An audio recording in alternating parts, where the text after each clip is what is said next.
Hi, I'm Monica Smith, and I'm doing this video blog because I wanted to be the voice for others with disabilities. I have muscular dystrophy, scoliosis, and I use a wheelchair. And this is blog number one of a topic that I think should be brought to the light of a lot of people in society, and that is how to interact with others who have disabilities. And it's just a matter of interacting as you will with anyone else. Uh, Chapter one of this will be meeting a person with a disability. When you introduce yourself to a person with a disability, you would introduce yourself as you would to anyone else. Even if that individual has limited movement, has a speech impairment, has any type of disability, you still introduce yourself as you would to anyone else. If that person doesn't have a one hand, then you use the other hand, or if that person is unable to move their hand, you still would grab their hand and shake that hand that has the disability. It doesn't matter. You just acknowledge if they don't have any hands, then grab a foot. Whatever is visible, whatever is available, that's what you would do. But at least it's acknowledging the individual as you would anyone else.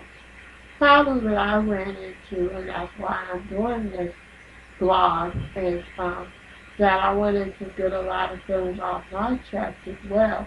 Is that when I go to handle business, or whether I'm just going out to a public place such as a restaurant, then the person without the disability, or just a waitress, or just someone in management, whatever, they'll talk to my brother or sister who's there with me and don't want to talk to me.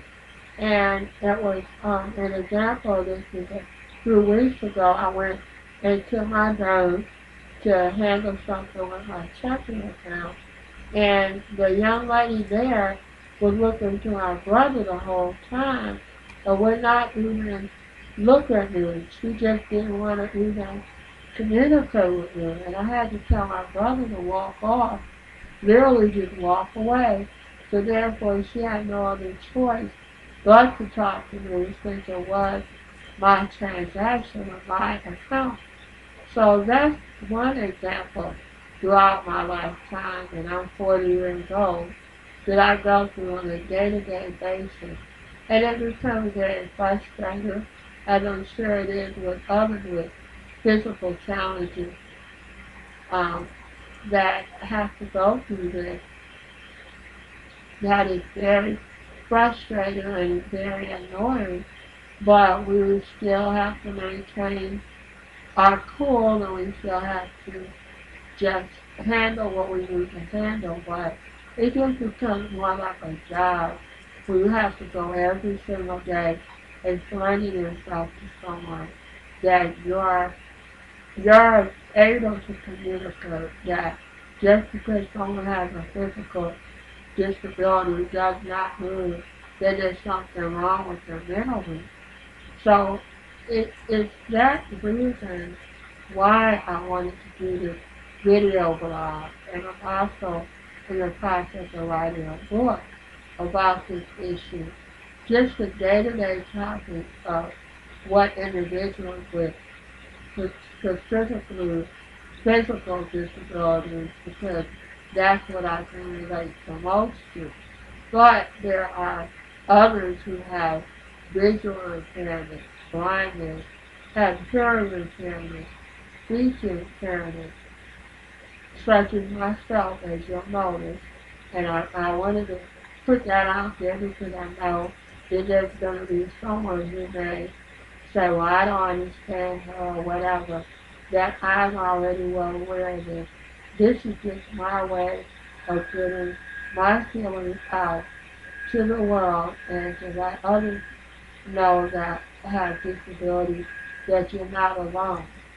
And the one thing that I also want to share is that people without disabilities don't need to feel that there's nothing that we can contribute to a conversation or just to a friendship or what have you, because I've noticed, like when I go to different board meetings or different other types of events, that the facility may not be ergonomically feasible for me to move around and really be able to fully interact with the other persons who are there to network. So a lot of times I have to sit back and allow others to come over to me.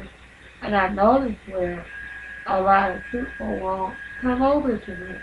And I've just been observing throughout my lifetime of this, that either they feel that I don't have anything to add or anything to contribute to what they're doing, especially in networking situations. And I do. I have two master's degrees, one in rehabilitation counseling, which I just got in 2010, and one prior to that I got in 1998 in public administration. So there's a lot of things that I've done throughout my lifetime that could be very beneficial to someone else. However, they don't allow me the opportunity to even find that out by not coming over to me. I will watch them go to everyone else in the room and won't come over to me at all. Or either they'll go over to who's with me at that time because I do require assistance and won't acknowledge me at all. So that's when I have to interject and let them know that I was the one that came to that event, that I brought this individual, and then sometimes I do get the opportunity to share my knowledge and my expertise with that person. But don't discount someone who has a disability and just assume that there's nothing that they can add to your business or to whatever networking venue that you have going on, because that's farthest from the truth. There are a lot of individuals with disabilities that I know of that have a lot of education, they have a lot of life experience, and they have a lot of things that can add to your particular situation, but we have to be open. Yes, we do things differently. Yes, we may look differently, but you have to, this is 2013, we've got to grow up. We've got to be more open-minded than that.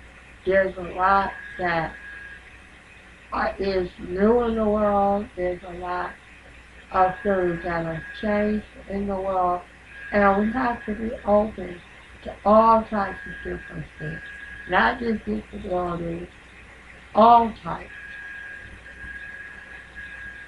So my next video blog will be about maintaining friendship with someone who has a disability, that we can be very good friends to you, we can be very good associates, we can be very good partners, we can be very good life partners, soulmates to an individual. So we have to have a chance to really be able to show that. You have to get to know us. You have to give us an opportunity to get to know us. So that will be my next video blog.